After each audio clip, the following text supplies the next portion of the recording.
Stratton, tell me a little bit about yourself. Introduce yourself to the team that we've got on here. Guys, it's great to be with you. Long story short, my journey began in the door-to-door space back in 2016. I was fresh off an LDS mission. One of my buddies roped me in, was like, dude, you got to give it a try. You guys know how the rest of the story goes. And so I started selling pest control and worked for a company in that space that you probably have all heard of. And I was with them for 4 years. For 3 out of those 4 years, I was a team lead and manager, and so I got to experience, that whole side of it. Around my fourth year, all the mental and emotional stuff that I had just been pushing down because I didn't know what to do otherwise, it finally caught up with me. And thankfully, because it came hard, it totally took me out of the game. I was having panic attacks and just a lot of anxiety. And that's what led me on my own journey of coaching and therapy and just diving into meditation and self-study. And along that way, I was finding things that was changing my life, and it was changing my sales experience. It was making it better and easier. And so I thought, man, I've got to share this with other people. And so that was back in 2020. That was the first year that I transitioned from salesman to coach, and then later became therapist. And now for the last, since 2020, I've been working as a coach and therapist for salespeople and just trying to share what I wish I would have known, things that I hope can help. And then I'll transition it to Jen's. We connected a few months ago on the premise of like, hey, how cool would it be if we joined forces and if we could together help even more people create something even bigger, even create even more momentum, no pun intended, but that's what led us together, and I'm stoked to be here. Well, Stratton, welcome. I love the history and so stoked to see you joined up with Jens. Jens and I go way back. It's been years and years that I've known Jens, but Jens, give us the introduction. Tell us, tell us who you are and why you started Momentum, and give us the history. Yeah. First of all, thank you for the opportunity for us to be on here. And Jess, love you and your husband, class act people, grade A people, and love Repcard too. I've had a really strong relationship with Repcard for a long time. Love Brad and everybody over there. Man, it's been a journey, that's for sure, as far as momentum and where we're at now. I always tell the story, and it always includes some like the personal side because it's more than just business, like how this all kind of came to be. It started. I had started my career out of my undergrad, got my business degree, and it started at Goldman Sachs. And I was at Goldman Sachs for about a year and a half. And my wife asked me, she's like, if there's anything you could do in this world, what would you want to do? Like, what would it be?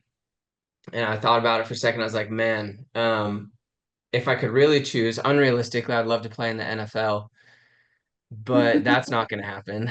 So, more realistically, kind of, I'd love to be a speaker and like speak to people. And that really got my mind kind of going. And over the next 6 months, hit my 2 year mark at Goldman. I was like, man, I'm working 50 to 80 hours a week on just kind of fingers on a keyboard. I might as well go get a 40-hour week job and then work the other hours to build a speaking platform. And so I went and got a sales job in tech sales and started building a speaking platform.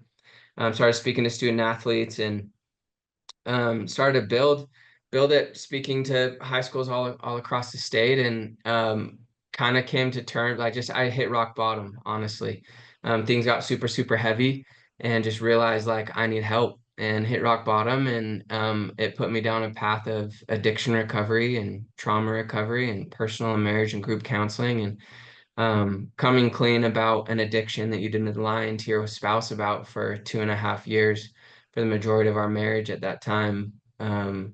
Was easily hands down the hardest thing that I'd ever had done and have had to kind of come to grips with. And it shattered her. It shattered our relationship. We were separated for 6 months. a little more than 6 months. And but it just gave me an opportunity to really go to work on myself, because that's all I had. Like that's all I had, faith and an opportunity to go work on myself. And it shifted my mind as I went through the process. So much changed, like so much changed in myself, the way I viewed business, my higher power, my relationship with my spouse.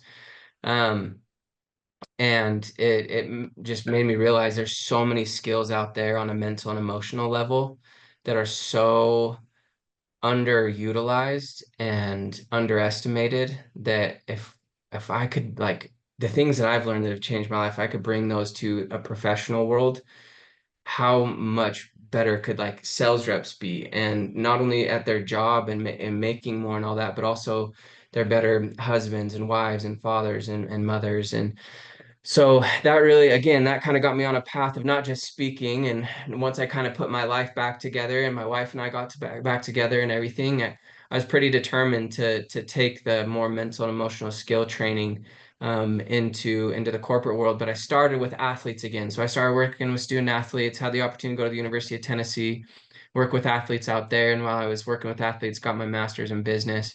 Got my MBA, and while I was in my MBA, I transitioned from working with athletes to corporations, specifically in door to door. And it's just kind of grown and exploded and led us to where we are now. I'm 9 months from a PhD in psychology. If anybody out there is thinking about a PhD, don't do it. It sucks. It's like the worst thing ever. But I'm hoping it'll be worth it.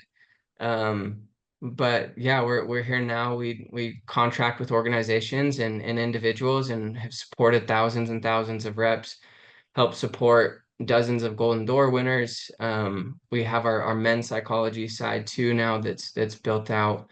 But really, really have a huge soft spot in our hearts for the door-to-door world, just because, and sales in general. It's one of the most, yeah, lucrative things you could choose to do, but it's hands down one of the hardest jobs that you could ever choose to do. And so we have so much respect, and that's what we're here for, is to help support on the mental and emotional side, the most underestimated and underrated part of sales.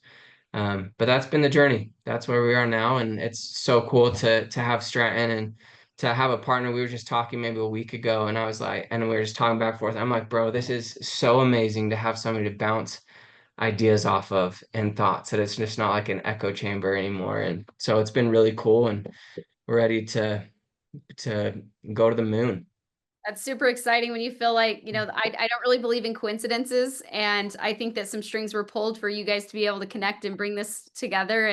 And like you mentioned, Stratton just, pushing forward the momentum. So I'm super excited. Jens, I remember the very first event that I was connected with you. I've heard of you in the space, and Sam Taggart was hosting a circle deep dive, and we had brought you in to come speak down in Florida and attend that event, and it was powerful, man. Like I remember the talk today. I remember what you spoke about, and some of the key points, and it was extremely powerful to me. And so I just, it makes a difference in the space for sure. And I want to go back to where you said, this is one of the hardest jobs, and so that's where you found this niche in door to door space. We've got a bunch of people, in the door to door space on this call. What in particular what stresses are so large in door-to-door space, in unlike any other industry you've seen with athletes and any other industries? It's a really good question. And actually, it's interesting, like working with athletes prior to this at a high level. The synchronicity between athletes and door to door as professionals is almost seamless. Like there's a lot of unknowns. It's all performance based. Like you're judged off of your performance. There's competition within the competition. Like there's so much that actually translates to it. But I would say I would say the number one thing that makes this most difficult, is that you have to always be on mentally and emotionally. You can't take a door off. Like you can't take a sales pitch off. You have to be there mentally and emotionally. In sports, well, I'll share this. one of our first clients, almost 5 years ago. I was running a workshop, and we had talked to them just a little bit about, how hard door to door was, and they were all in agreement. And what the leader, he just said, like, I can second that, because I had a Navy SEAL that knocked his first summer. He had been in the SEALs, he got out, and he had knocked his first summer. At the end of the summer, he's like, all right, dude, this leader asked this SEAL, like, what was more difficult? Like, what, knocking doors for the summer, or going through your Navy SEALs training? Perfectly thinking that he's gonna say Navy SEALs, and just wanted to know, like, how how much more difficult was SEALs than door to door. And he said, to his contrary to his thought, was hands down knocking doors for a summer. It was harder than any training that I had gone through as a Navy SEAL. And he said, specifically because as a SEAL, I could turn off my mind. I could turn off my mind, and I would know, like, the mission ahead, but I could physically go through it. I could turn off my mind and just put my body through it, know it was going to be over eventually. But in door to door, he's like, I couldn't. Like, physically demanding, not that bad, but mentally, day in, day out, same thing, same rejections, same everything. And I can't turn off my mind. So I would say that's the number one thing that I've seen, as far as why it makes it the most difficult job you could choose to do, sales and door to door especially, because you can't mentally turn off. You have no choice. You have to show up mentally. Yeah, it's high stress and high pressure. Most of these door-to-door 1099 reps, you're working and doing the job without any income. There's rarely a base plus commission. It's strictly commission. So you're operating under so much pressure and so much stress, and you also have to perform, and you got to provide for your family and for yourself. A lot of these other jobs that are such high stress, you typically have some type of income that helps offset that. And so, yeah, from my experience, that is one of the most difficult jobs that you can have is right here in door to door for sure. So true. Yeah, it's intense, that's for sure. So Jens, and Stratton, you too, you've been in the door-to-door space, but I want to talk for a second about tools. Repcard is a tool, and that's just one of the tools in the tool belt that a sales rep can have. But what are some of the things that they can do on a day-to-day basis that can be another tool to have in their tool belt that can help them have some coping mechanisms with the stress? Strand, I said take it Love it. first, and Love I'll it. add Yeah, I'll anything. share some and then Jens can add some too. Yeah, that's a beautiful question because tools can make all the difference. So I think first and foremost, where my mind goes is how I visualize this. I guess I'll just give a quick framework that helps me understand how the tools fit in. So the way that I visualize it is every human, really, and therefore every door-to-door sales rep, every single day, they are experiencing a battle.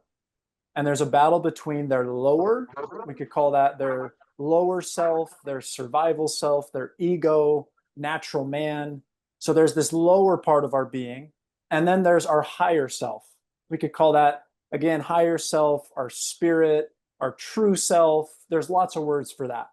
But we're constantly facing this battle because there's one part of us that wakes up and that can sense that, wow, I'm alive. What a gift. Wow, I have so much potential and possibility today, especially being in sales. Like, I trust, I have faith, I believe that good things are coming, and I'm ready to go give my best. There's that part in all of us, right? And it's that childlike part. You look at any kid and they're just full of confidence. They're just ready to meet the world. And then there's that other part. And that other part of us is often the one, Jess, I see you laugh. I always laugh too, because I'm like, if we're honest, it's the other part that's often in charge, right? And there's that other part that wakes up and goes, oh no, what if I can't repeat what I did yesterday? What if I can't have as big of a week as last week? Oh man, what's my superior going to think, right? I'm on track to be an equity partner. If I don't hit my metrics, or if my team doesn't hit their metrics, what if my install doesn't go through? Yada, yada, yada, right? So then there's that part of us that's all based on that survival energy. It's worried, it's afraid, it's jealous, it's comparing. And it's not bad.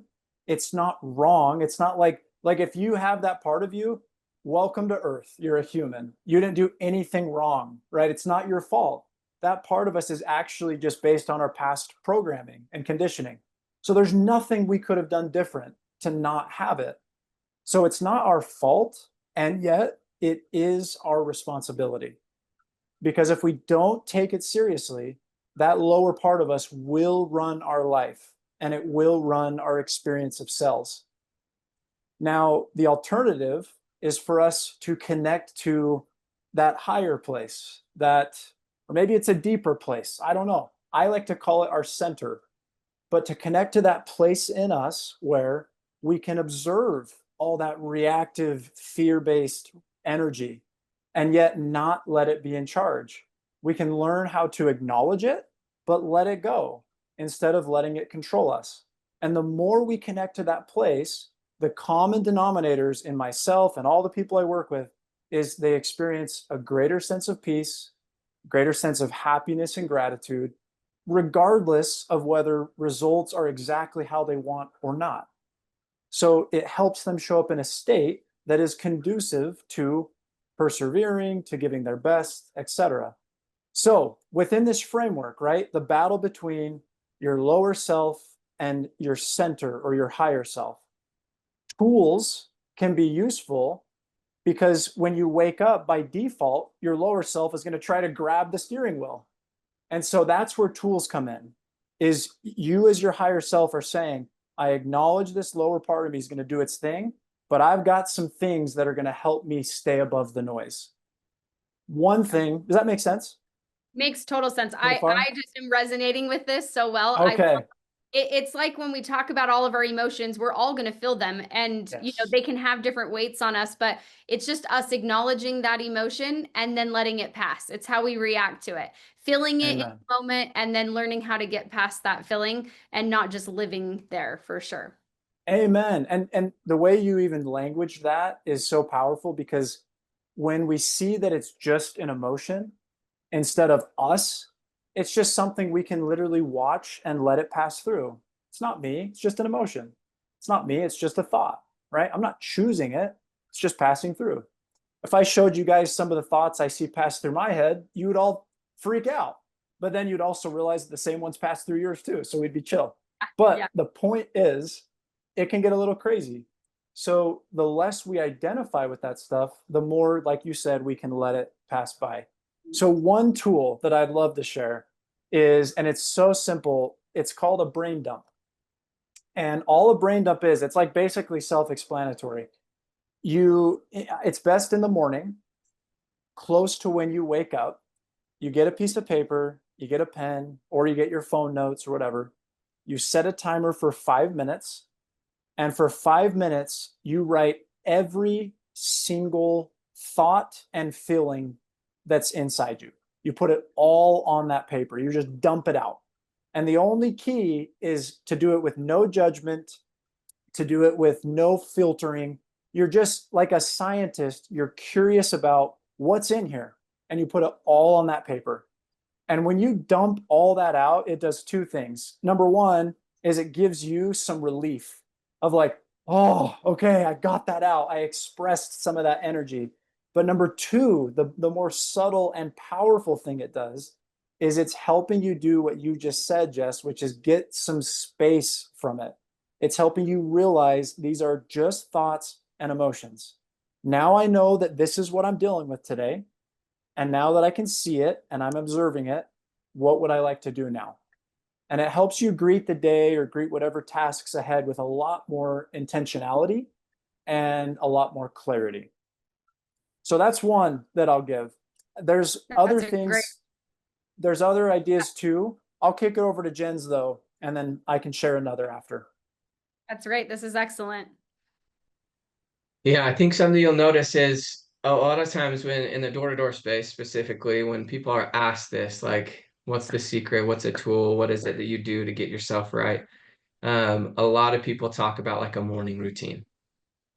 And I'm not saying it's not important, it is obviously really important. And morning routines, if it's a morning routine, to me, like my goal is to make my own morning routine a lifestyle. So it's something I do. It's not something that's like, I guess I'll explain it like this. A lot of times we try to fight impulse with discipline, right? Like we're impulsive in nature. Our nervous system and subconscious is going to take us to the easiest way out to find comfort, safety, to keep us alive, all of those things. It can be in the form of things like an addiction. It can be things in the form of sleeping in, like whatever it might be. Some are good and healthy, some are not. And so I think what, Stratton just spot on with that. And I love that idea of the brain dump. Because it's different, but it's really poignant. It's more than just going to the gym and getting my anger out, right? It's more than just reading a self-help book. It's actually doing an action that's from your brain to a piece of paper. One of my favorite tools that kind of goes off that is like from an internal side out. Like I said, we a lot of times we fight discipline or impulse with discipline, and we think it's like 75%, I need to be extremely disciplined, and then like 25% maybe like have my why or whatever it is. When in all reality, if we start fighting impulse with meaning being able to like answer every time I walk out to knock doors, if I can answer the question, what is this all for? If I can answer that question every single time I step out onto the streets to go knock, man, like I don't need discipline. Like I'm here because I understand what this is for. Like I understand what I'm here for, what I'm working towards, what I'm really, and maybe I don't have my full life purpose baked out yet, but I know that I'm on the path to that. And so that's what it's all for. Um, and it takes some really intentional time to kind of build that out for ourselves to be able to answer that question, what is this all for, day in, day out? And one thing, and a lot of times we ask like, what's your why or what meaning do you have? And it becomes cliche. There's truth in it, even though it becomes cliche. But also it's because like one why isn't going to do it for you every single day. So to me, it's developing how many different like whys or meanings can I create for myself that are so specific to where I am at right now and so connective and help me come alive in that moment, where there's going to be times for discipline, but now it's like 75% discipline or 75% meaning. Like when I step out, I can answer the question, what is all for? 20% discipline, where there's going to be times where it's like I just need to kind of grit through it. I really don't want to do it. My meaning's kind of helping me, but like I just got to do it. And then 5% like dark mode, where it's like no meaning is getting me to do this, no discipline. Like I can't, I just have to kind of go dark mode.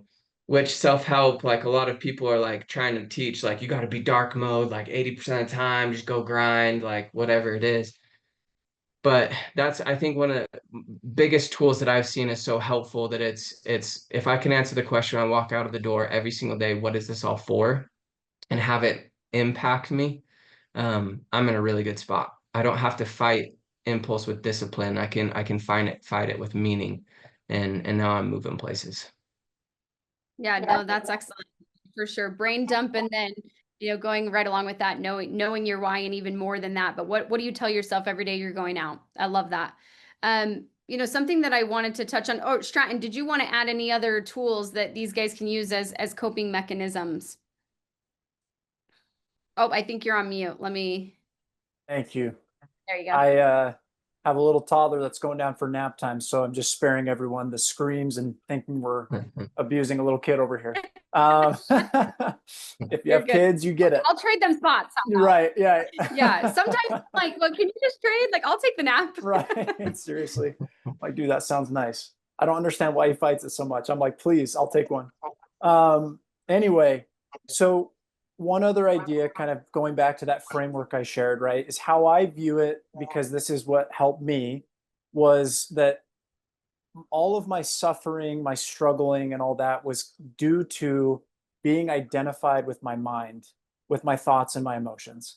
And it was getting space from that, not suppressing it or turning it off, but it was getting space from that that allowed me to appreciate it all more and experience it all more without it having as much power over me. So another tool to help along those lines of being able to observe your brain instead of being it is just sitting in silence. And this is the one we hate the most. It's the most anti our brain. Our brain is so conditioned to want the constant stimulation, the constant reward, the things going on. And if we're honest, if you look at it, 90% of the time, it's to distract you from feeling what you'd feel if you were doing nothing.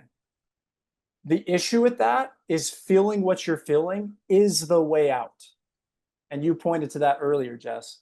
So sitting in silence allows you to practice just observing whatever the heck your brain's doing in that moment and whatever feelings are going through your nervous system. It just allows you to be with it. And the more you do it, the easier that becomes, the more space you get. And it's awesome. So the only other thing I'd say, if the brain dump isn't your thing, or maybe if you want to like combine two things, man, if you set a timer for 5 minutes and just sat in silence with, you're not trying to quiet your mind. That is impossible. You're never going to quiet it unless you drug it up like crazy. But you don't need to quiet it. You just need to learn to observe it instead of letting it control you. So sitting in silence can be a wonderful little practice to do every single day. And then the last thing I'd say is, and maybe we'll get a chance to mention this more, but if not, I just wanted to say that having investing in yourself through programs, through mentors, right? People that can help you, can hold you to a higher perspective and a higher way of living. And there are tons of them out there. Obviously, I'm biased, and this is a very shameless plug, but we have one such thing. It's a program for door-to-door salespeople, especially leaders and recruiters. And if you were interested in that, you would just go to our Instagram page, door-to-door_psychology, and there's just a link for it right there. But it literally takes people that are asking these questions of like, how can I deal with this? And it teaches them some really cool practices for this kind of stuff.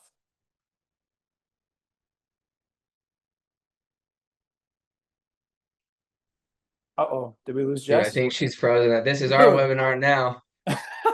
Taken over. All right, everybody. All right, guys. No, one thing I'll add upon that, because one thing that I think is so underrated is the ability to process emotion. And a lot of times in the door-to-door space, we hear the phrase, don't get too high, don't get too low. And I call such mad BS on that, because you're a freaking human.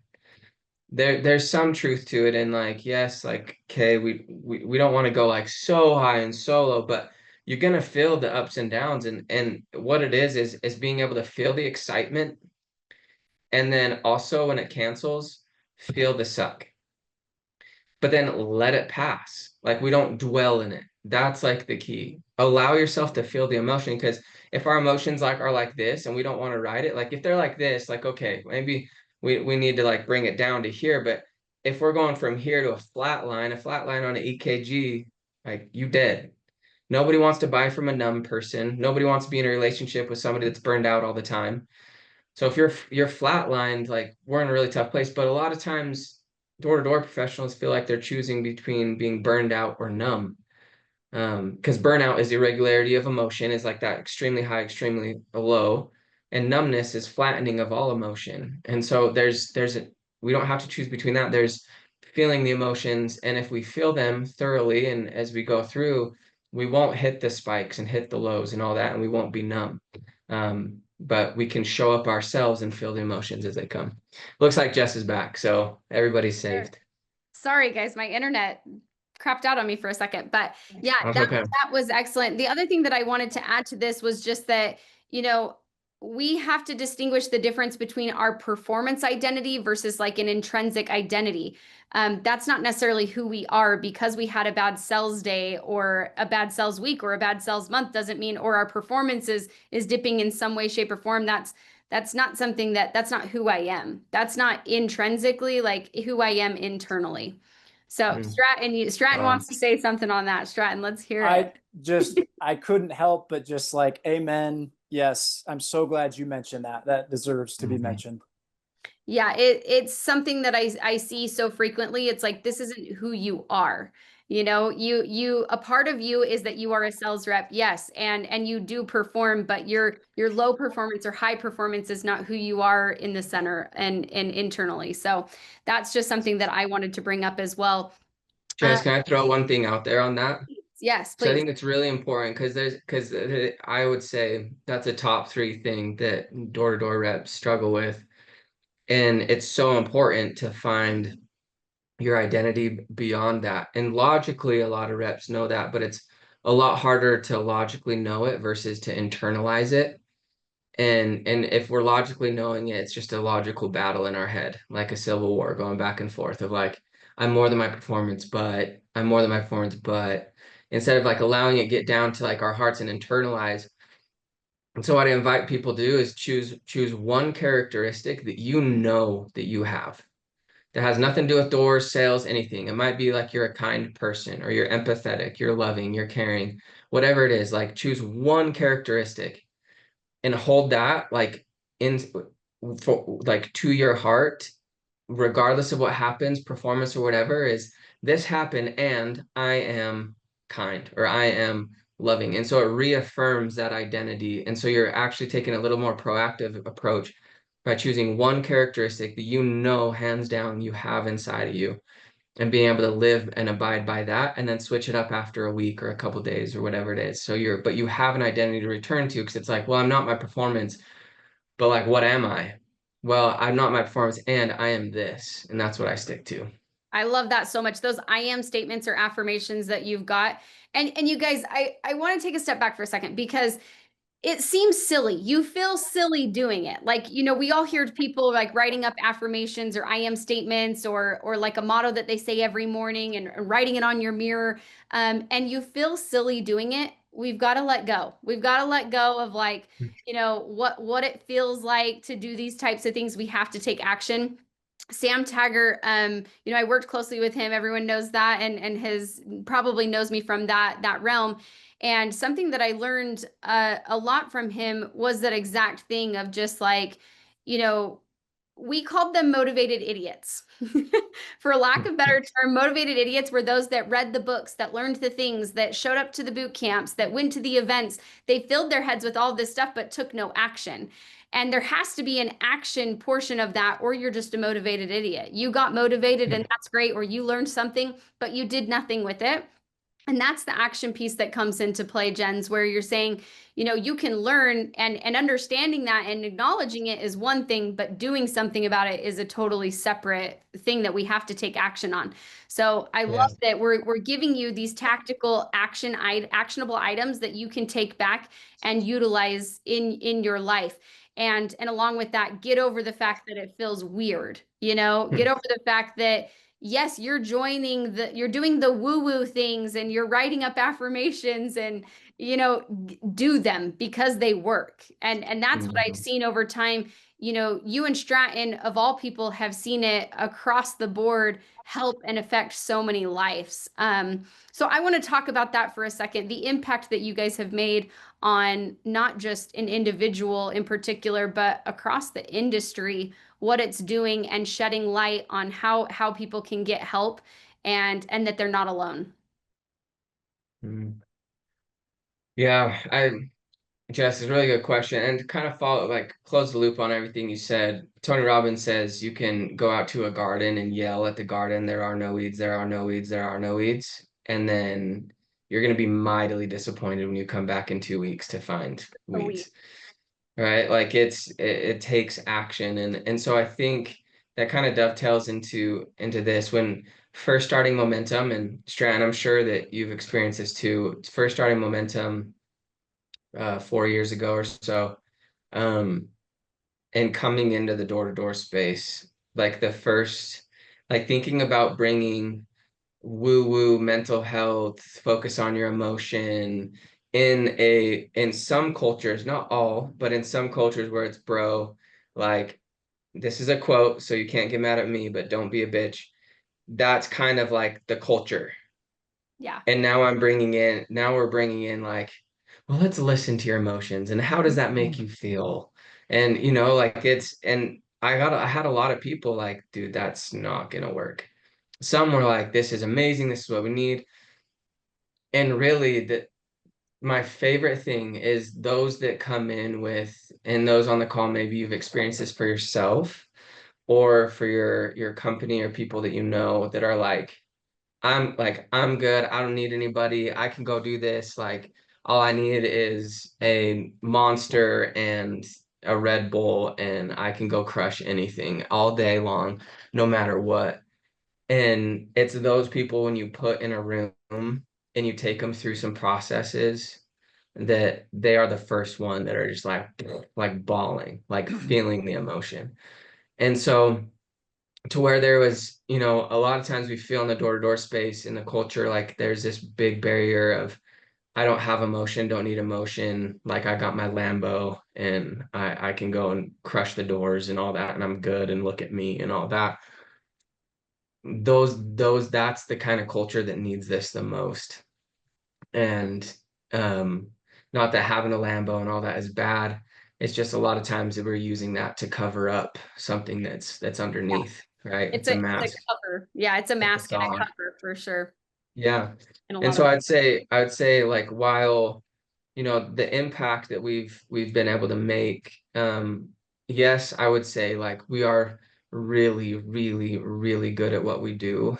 And there is such a massive need that when those two things come together, like the impact that can be made is just been huge and massive, from changing and even saving lives of those that need it the most. And it's again because that barrier of entry of like emotion and everything was so high.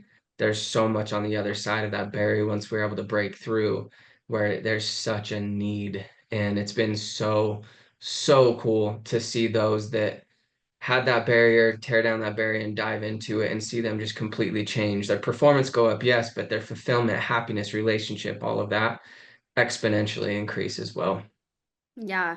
No, I love that. I think that that mental illness and the taboo of all of it, it's becoming more recognizable and something that we're talking about more, within our nation. And it's a bigger problem than just door-to-door space, but door-to-door is heavily involved in that. And so we're trying to break through that. And I see you guys and recognize that. And it's making an impact and making a difference and just getting it out there, slowly but surely it's happening.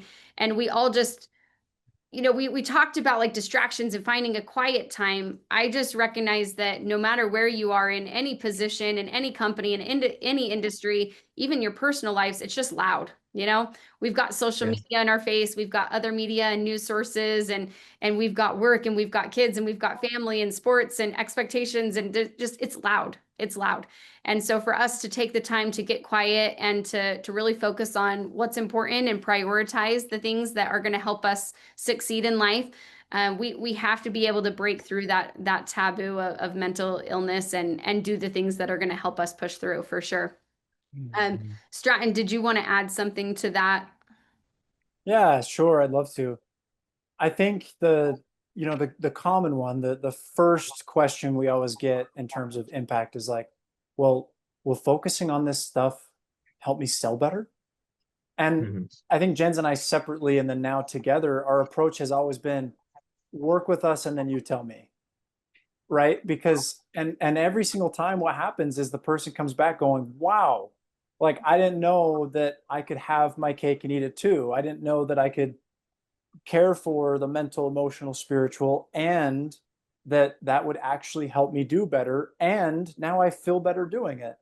And so I Yeah. think for me personally, what's been the most rewarding is seeing that, is Yeah. seeing, I guess I feel like the job has been done when someone comes back to me and says, hey man, I'm selling better. And that's really cool. But the real thing is that like my marriage is better and I'm present with my kids And I just feel like I feel happy, right? Even when I have a bad sales day, like that for me, when they're kind of talking about it in that way, that like, yeah, the sales stuff is great, but like this is the real prize. To me, Yeah. that means a lot. And That's so powerful. It's so powerful and so true. It's fulfilling. I've been in that position, and it's more than that. We're complex human beings, and as much as we want to separate, our marriages, to our relationships with our kids, to our friendships, to our work, to our religious life, to we are complex humans, and it bleeds. It bleeds within. So when you improve one aspect of your life, physically, spiritually, mentally, it all is all intertwined and connected. So yes. working on one area of the life is going to bleed into the other, and I've seen it time and time again, from what I did at D2D Experts and Mhm. consulting and being a part of the Circle Mastermind group. It was the same way. It was, we were there to help business owners, but in turn, it ended up helping their marriages and their personal lives. And so where you guys may be helping them with mindset and their personal, spiritual, mental game, it's going to affect their business life. So gosh, I just love that. I do want to leave a couple of minutes. You guys, if you have any questions, please feel free to raise your hand and we'll bring you on the call. You can speak to us, or you can throw any questions that you've got in the chat. But while they are getting their questions gathered, I would really like for you guys to just talk to us a little bit about more of what Momentum does. And you spoke of a package, Stratton. Talk to me about how you can help them and what offerings you guys have here at Momentum. Go for it, Stratton. Cool. Yeah, would love to. So one side of Momentum is our corporate psychology initiatives. And that's where we will partner with companies and teams, and we'll essentially bring our force of coaches and our programs in to help everybody on that team or in that company sell better and feel better, right? And so they get coaching sessions, they get access to our courses and programs. They're very holistic and very cool. So that's the corporate side. And then another huge initiative for us right now is leadership. We really feel that leaders, that could be people that are recruiting, that could be people leading teams, people just with experience in door to door, we feel that they've been really underserved. And a lot of times they've gotten entrenched in habits and beliefs and mindsets that aren't serving them anymore. And so we want to help undo that. And we want to help them get to a better place altogether. And so the program is called Momentum Edge. And it's about helping people find that edge we're all looking for, which we believe our edge is our center. It's that place that I was talking about that's inside all of us that we can all connect to if we're willing to learn. And like you said, Jess, connecting to that place helps it not be so loud. And so Momentum Edge is all about that. It's about helping people discover what their center is. It's helping them connect to that, cultivate it. And there's some really cool components of that program. Essentially, the first part is a 14-day challenge so that people can test the waters, make sure it's right for them. Also for us to make sure that they're serious.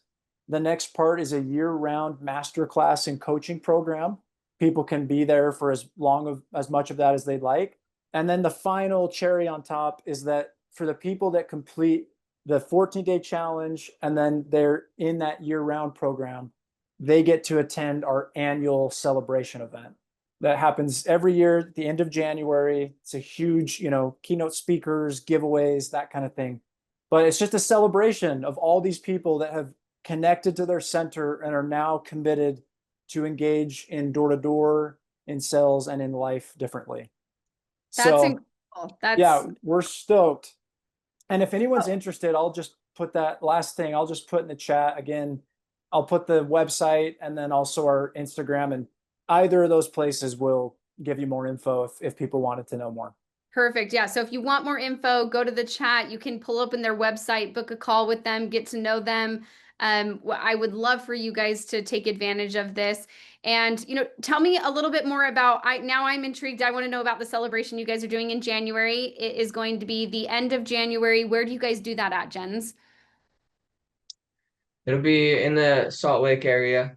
Okay, So it'll be right around Door Con. that's perfect. So Timing. Door to Door Con, you guys, is happening the 23rd and 24th of January. And then Jens's event will be happening right after that. So I love that. I will leave us with that, you guys. Jens, I can't thank you enough, and Stratton, for being on this call. And I appreciate you. I see you. I know what you're doing and the impact that you're making on the industry. We are just trying to add value to the space, and that's what we're here for. So please, guys, go watch this back, and thank you, guys. I can't appreciate you enough for being on here. Have a great day. Thank you all. Thanks, Jess. Thanks, everyone.